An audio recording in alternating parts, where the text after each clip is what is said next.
here in northern Spain, test driving the all-new Jaguar F-Type, the first two-seater sports car from Jaguar in over 50 years.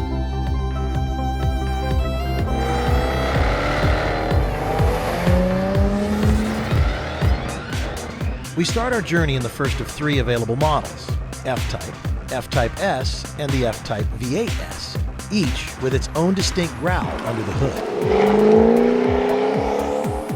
Jaguar's new 3-liter V6 pumps out 340 supercharged horsepower, immediately putting a smile on my face.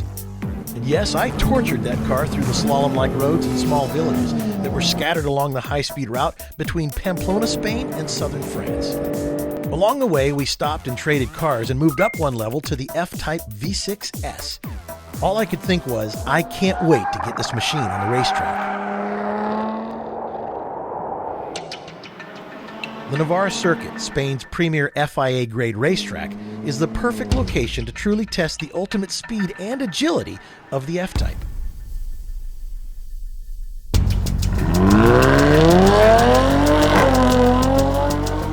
With the 15 corners along this 2.5-mile course, the V6S, with its all-aluminum double wishbone front and rear suspension systems, provide precise body control. Adding an additional 40 horsepower, a limited slip differential, an active exhaust system, and if you like, an available configurable dynamics program to help manage that now 380 supercharged horsepower. As I drove the V6S, I pushed the car even harder into the turns. I can definitely feel the torsional and lateral stiffness of this amazing lightweight chassis. With adaptive damping adding an additional layer of dynamic capability, this car is simply amazing on the track. Fittingly enough, after debuting its first modern two-seater sports car, the XK120, Jaguar threw its hat in the ring on the racetrack with the racing C-Type, winning the Le Mans 24-hour race twice. And here comes Johnson's Jaguar flashing over the finishing line to win Britain's first stock car race. So impressed with the XK120, then the fastest production car in the world, topping speeds of 130 miles an hour, famous actor Clark Gable was delivered Jaguar's first production XK120 Roadster.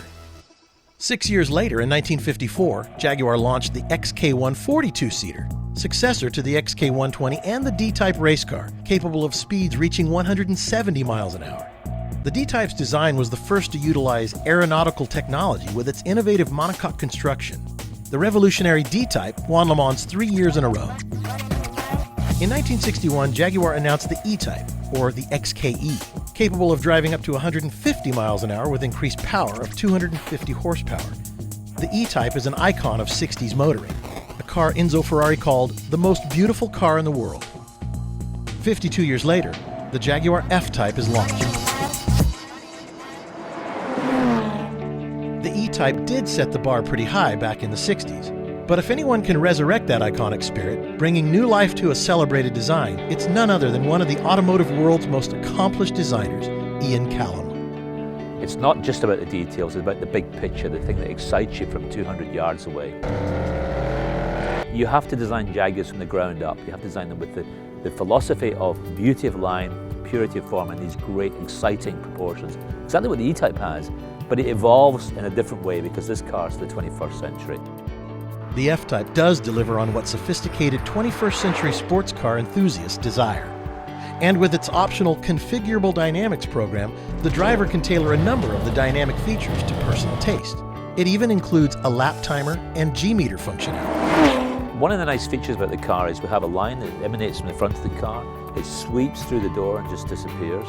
There are one or two cues were perhaps influenced by the E-Type. There's a bonnet bulge down the middle there at the bonnet, and the haunches at the back that sculpt into the rear end, and then across the back you'll see these beautiful tail lamps, which I have to say we were greatly influenced by the E-Type tail lamps. We wanted to drop the back off in a sort of teardrop way. We wanted to give it a lovely elegance that sweeps off the back of the car. It means that the trunk lid is actually quite low, and so we now have a deployable spoiler that comes up at 50 miles an hour to give the car all the aerodynamic needs for the stability the car has.